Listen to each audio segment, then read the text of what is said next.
నమస్తే, నేను మీ Ashok Kumar. Welcome to our channel. ఇవాళ మనం తీసుకున్నటువంటి టాపిక్ ఏంటంటే, విజయసాయిరెడ్డి సిట్ విచారణకు హాజరవడం జరిగింది. అసలు ఈ సిట్ అనే సంస్థ విజయసాయిరెడ్డిని ఎందుకు విచారణకు పిలిచారు అని మనం ఆలోచన చేసి చూస్తే, విజయసాయిరెడ్డి గారికి అదాన్ డిస్టిలరీస్ అనే కంపెనీ యొక్క ఓనర్లు అత్యంత సన్నిహితులు. ముఖ్యంగా చెప్పాలంటే వాళ్ళ అల్లుళ్ళకి సంబంధించిన కంపెనీ కాబట్టి ఆయన్ను సిట్టు విచారణకు పిలిచారు. ఆయన్ని ఎందుకు పిలిచారు? ఒక ముద్దాయిగా పిలిచలా, కేవలం ఒక సాక్షిగా పిలిచారు. ఆయన దగ్గర ఉన్నటువంటి ఇన్ఫర్మేషన్ తీసుకొని తర్వాత ఈ మద్యం కుంభకోణం కేసులో తదుపరి విచారణ కానీ తదుపరి చర్యలు తీసుకోవడానికి కానీ సిట్ వారికి ఆయన ఉపయోగపడతాడని చెప్పి ఆయన విచారణకు పిలవడం జరిగింది. ఇందులో భాగంగా ఆయన ఏం చెప్పినాడు, ముఖ్యమైన విషయాలు ఏంది అని మనం పరిశీలించి చూస్తే, రాజ్ కసిరెడ్డి సజ్జల శ్రీధర్ రెడ్డితో కలిసి నా దగ్గరకు వచ్చారు. రాజ్ కసిరెడ్డిని సజ్జల రామకృష్ణారెడ్డి వాళ్ళ సోదరుడైనటువంటి సజ్జల శ్రీధర్ రెడ్డి విజయసాయిరెడ్డి దగ్గరికి తీసుకొచ్చారు. వారి అభ్యర్థనతో అరబిందో నుంచి 100 కోట్లు అప్పు ఇప్పించాను అని ఆయన చెప్తున్నాడు. అరబిందో కూడా విజయసాయిరెడ్డి గారి అల్లుడికి సంబంధించిన కంపెనీ. ఆ కంపెనీ నుంచి 100 కోట్లు అయితే అప్పు ఇప్పించాడంట. ఆయన ముఖ్యంగా చెప్తాను ఏంది, ఈ 100 కోట్లు అయితే నేను వాళ్ళకి అప్పు ఇప్పించాను, కానీ ఆ 100 కోట్లకు సంబంధించి అసలంటూ ఇచ్చారు, కానీ దాంట్లో ఏదైతే ఇంట్రెస్ట్ మొత్తం ఉండదో అది డిస్ప్యూట్లో ఉన్నది, అంటే గొడవల్లో ఉన్నది అని ఆయన నిన్న మీడియా పరంగా ఆయన చెప్పడం జరిగింది.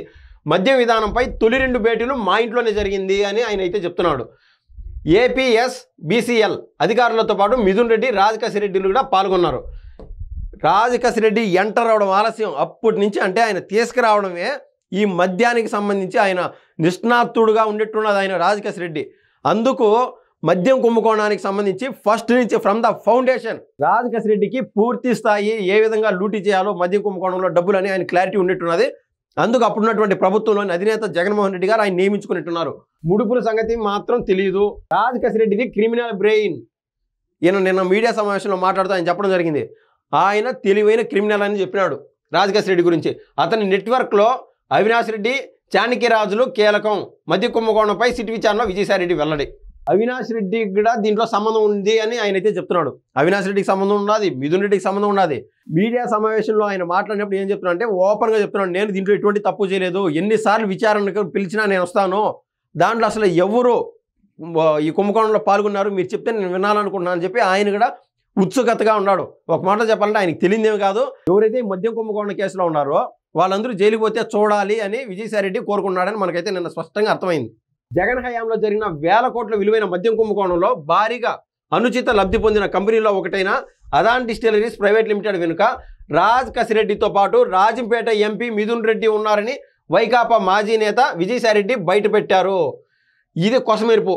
మిథున్ రెడ్డి గారి గురించి చెప్పడం విజయసాయిరెడ్డి గారు గతంలో కాకినాడ సీపోర్టుకు సంబంధించి విజిలెన్స్ వారు ఆయన్ని విచారణకు పిలిచినప్పుడు అది అప్రస్తుతం కావచ్చు కాక ఆ రోజు బయటకు వచ్చి ఓపెన్గా ఆ రోజే చెప్పినాడు, మద్యం కుంభకోణం కేసు పైన విచారణ కూడా జరగల, కానీ విజయసాయిరెడ్డి లీక్ ఇచ్చినాడో లేకుంటే బెదిరింపుకు పాల్పడినాడో మనకు తెలియని మీడియా సమావేశంలో ఓపెన్గా చెప్పినాడు రాజ్ కసిరెడ్డికి దీంట్లో ఇన్వాల్వ్మెంట్ ఉంది అని.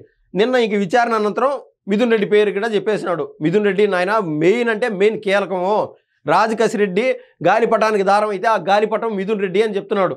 వ్యాపారం చేసుకుంటాం, మీ అరబిందో కంపెనీ నుంచి 100 కోట్లు అప్పు ఇప్పించండి అని మిథున్ రెడ్డి, రాజ్ కసిరెడ్డిలు అదేవిధంగా సజ్జల శ్రీధర్ రెడ్డి ముగ్గురు వచ్చి తనను అడిగారన్నారు.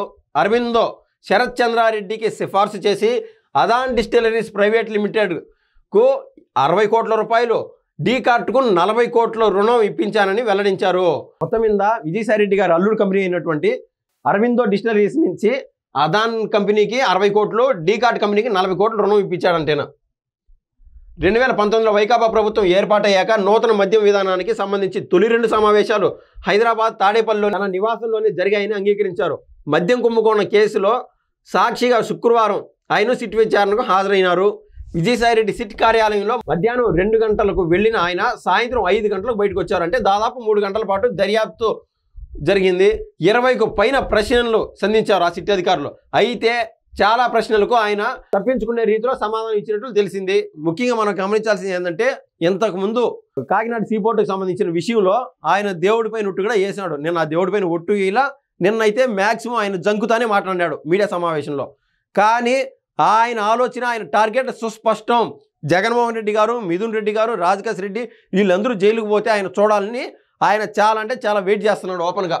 ఈ కుంభకోణం వెనుకున్న సూత్రధారులు, పాత్రధారుల వివరాలపై ప్రశ్నించగా పొడిపొడిగా జవాబులు చెప్పారు. మద్యం వ్యవహారంలో తనకు ఎలాంటి సంబంధం లేదని, ఏదైనా సరే రాజకేశ్ రెడ్డిని అడగాలంటూ దాటవేత ధోరణి ప్రదర్శించారు. విజయసాయిరెడ్డి సమాధానాల పట్ల సిట్ అసంతృప్తిగా ఉంది. మరోసారి నోటీసులు ఇచ్చి ఆయన్ని విచారణకు పిలవనున్నట్లు సిట్ అధికారులు అయితే చెప్పినారు. ఇంకొకసారి విచారణకు రావాలంట. విచారణ ముగిసిన తర్వాత విజయసాయిరెడ్డి విలేకరులతో మాట్లాడినారు.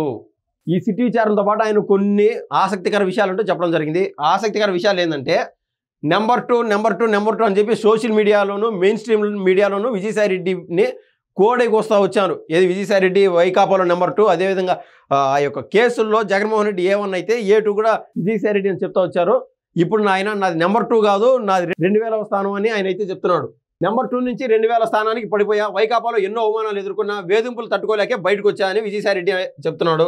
అదాన్ డిస్టిలరీస్ వెనుక మిథున్ రెడ్డి ఉన్నాడని ఆయన చెప్పినాడు కదా. సిట్ అధికారులు ఏ క్వశ్చన్స్ అడిగినారో మనం చెప్పే ప్రయత్నం ఉంటే చేద్దాం. సిట్ అడిగిన ప్రశ్నలో వైకాపా హయాంలో నూతన మద్యం విధానానికి సంబంధించి 2019 చివరిలో హైదరాబాద్ జర్నలిస్ట్ కాలనీలో మీ నివాసంలో తొలి సమావేశం, తాడేపల్లిలో మీ విల్లాలో రెండో భేటీ జరిగాయా, వాటిలో ఎవరెవరు పాల్గొన్నారు, ఏ అంశాలపై చర్చించారు అని విజయసాయిరెడ్డిని సిట్ అడిగింది. అందులో భాగంగా ఆయన ఏం చెప్పాడు, ఎంపీ మిథున్ రెడ్డి, రాజకేశ్ రెడ్డి, సజ్జల శ్రీధర్ రెడ్డి హాజరయ్యారు, దాంట్లో నేను కూడా పాల్గొన్నాను అని చెప్తున్నాడు. వాళ్ళు అడిగిన రెండో ప్రశ్న, తాడేపల్లి విల్లాలో జరిగిన రెండో సమావేశానికి నాటి CM Jagan, OSD Krishnamohan Reddy, CMO కార్యదర్శి ధనంజయ రెడ్డి హాజరైనారా అని అడిగినాడు. నాకు గుర్తున్నంత వరకు వారిద్దరూ సమావేశానికి రాలేదు అని చెప్తున్నాడు. అంటే ఆయన గుర్తు లేదంటున్నాడు ఓపెన్గా. మద్య విధానం ద్వారా ఎంత మేర ఎలా ముడుపులు వసూలు చేయొచ్చు అనే దానిపై ఈ సమావేశాల్లో మీరు వివరించారంటూ సత్యప్రసాద్, అదేవిధంగా వాసుదేవ్ రెడ్డి చెప్పారు. వాటి సంగతి ఏంటి, ఎవరి ద్వారా ఎలా వెళ్ళాయి అని అడిగినారు సిట్ అధికారులు. దానికి ఆయన సమాధానం చెప్తూ, మా ఇంట్లో జరిగిన 2 సమావేశాల్లోనూ కేవలం మద్య విధానం గురించి మాత్రమే చర్చించాము, ముడుపుల గురించి నాకైతే తెలియదు అని చెప్పినాడు. రాజకేశ్ రెడ్డి ఆధ్వర్యంలో ముడుపులు వసూలు చేశారు కదా, మొత్తం ఎవరికి ఎలా చేరింది, ముడుపుల విషయమే నాకు తెలీదు, ముడుపులు తీసుకున్నారో లేదో తెలియనప్పుడు నాకు దానికి ఏం సంబంధం అని చెప్పి ఆయన దాటవేత ధోరణిలో ఆయన అయితే సమాధానం ఇవ్వడం జరిగింది. ఎవరి సిఫార్సుతో అరవిందో సంస్థ నుంచి అదాన్ డిస్టిలరీస్ డీకార్డ్ కంపెనీకి 100 కోట్ల రుణం ఇప్పించారు. నాటి ప్రభుత్వం పెద్దలా లేక రాజకీయ నాయకులు, అధికారులు అని అడిగితే మేము వ్యాపారం చేసుకుంటూ ఉంటాం, 100 కోట్ల కన్నా డబ్బులు ఇచ్చితే మాకు వడ్డీ రూపంలో వస్తూ ఉంటుంది, ఇట్స్ పార్ట్ ఆఫ్ బిజినెస్ అని ఆయన అయితే చెప్పడం జరిగింది. ఈ రుణం వడ్డీ తిరిగి చెల్లించారని అడిగితే 12% వడ్డీతో 60 కోట్లు వెనక్కి ఇచ్చేశారు, కానీ ఆ 40 కోట్ల రుణానికి సంబంధించి అసలు చెల్లించలేదు అని చెప్పినాడు. వడ్డీ ఇంకా అసలే ఇవ్వలేదు అని దానిపైన కూడా వివాదం ఉందంట, ఓపెన్గా చెప్పినాడు. ఈ డిస్ప్యూట్లో ఉంది, దానిపైన ఇంకా మా మంది గొడవలు జరుగుతున్నాయని ఆయన అయితే చెప్పినాడు. అదాన్ డిస్టిలరీస్ ప్రైవేట్ లిమిటెడ్ ఎవరు, ఎందుకు ఏర్పాటు చేశారు? అదాన్ డిస్టిలరీస్ ప్రైవేట్ లిమిటెడ్ రాజకేశ్ రెడ్డిది. ఈ రోజులో అదాన్ అనే కంపెనీ కేవలం విజయసాయిరెడ్డి వాళ్ళ అల్లుడిదేమో మనం అనుకుంటామని ఆయన ఓపెన్గా చెప్పేసినాడు. అదాన్ డిస్టిలరీస్ మాకు సంబంధించిన కంపెనీ కాదు, ఇది కేవలం రాజకేశ్ రెడ్డిది, దాని ఏర్పాటుకు రుణం మాత్రమే నేను ఇప్పించాను, అతని కంపెనీలో ఆ సొమ్మును ఎలా వినియోగించుకున్నాయో, తీసుకున్న అప్పు ఎలా తిరిగి చెల్లించాయో కూడా నాకు తెలియదు, అది రాజకేశ్ రెడ్డిది మాత్రమే అని ఆయన ఇదే చెప్పినాడు. ఇంకా సిట్ అడిగిన ప్రశ్నలో ముఖ్యంగా ఒడిశాలో మద్యం కొని ఆంధ్రప్రదేశ్కు తరలించేవారా, అది తమిళనాడులో తయారు చేసినట్లుగా రికార్డులో చూపించారా, సుంకం చెల్లించని మద్యం విక్రయాలు జరిపారని అడిగితే వైకాపా ప్రభుత్వం ఏర్పడిన తర్వాత 2019 అక్టోబర్, నవంబర్, డిసెంబర్ 3 నెలలు మాత్రమే మద్యం విధానం వ్యవహారంలో నేనున్నాను, ఆ తర్వాత జగన్మోహన్ రెడ్డి నా దిక్కే చూడలేదని విజయసాయిరెడ్డి వాళ్ళ దగ్గర ఆయన గోడు చెప్పుకున్నాడు సిట్ అధికారులతో. రాజకేశ్ రెడ్డి పివి స్పిరిట్తో పాటు మరో 2 కంపెనీలను సబ్ లీజుకు తీసుకుని వాటిలో ఉత్పత్తి చేసిన మద్యాన్ని బెల్ట్ షాపుల ద్వారా విక్రయించారా, సుంకం చెల్లించిన మద్యాన్ని ఇలా అమ్మారా అని వాళ్ళు అడిగారు. ఈ ప్రశ్నకు రాజకేశ్ రెడ్డిదే బదులు ఇవ్వాలని ఆయన ఇదే చెప్పడం జరిగింది. ఇంకా ఫైనల్గా ఒక ప్రశ్న అడిగారు, రాజకేశ్ రెడ్డి రూపొందించిన హవాలా నెట్వర్క్లో ఎవరెవరు కీలకం అని వాళ్ళు అడగడం జరిగింది. అందులో భాగంగా రాజకేశ్ రెడ్డి, ఆయన తోడలుడు ముప్పిడి అవినాష్ రెడ్డి, అనుచరులు చాణక్యరాజు, అలియాస్ ప్రకాష్, కిరణ్, సుమిత్, సైఫ్ అనే వ్యక్తులతో పాటు పలువురు ఈ నెట్వర్క్లో ఉన్నారు. వాసుదేవ్ రెడ్డి, సత్యప్రసాదులు ఇచ్చిన వాంగ్మూలాలను బట్టి మీరు నన్ను ప్రశ్నిస్తున్నారు, వారు చెప్పిందే నిజమైతే నేను చెప్పేది కూడా నిజమే అని సిట్ అధికారులకి ఆయన రివర్స్ ప్రశ్నలు వేయడం జరిగింది.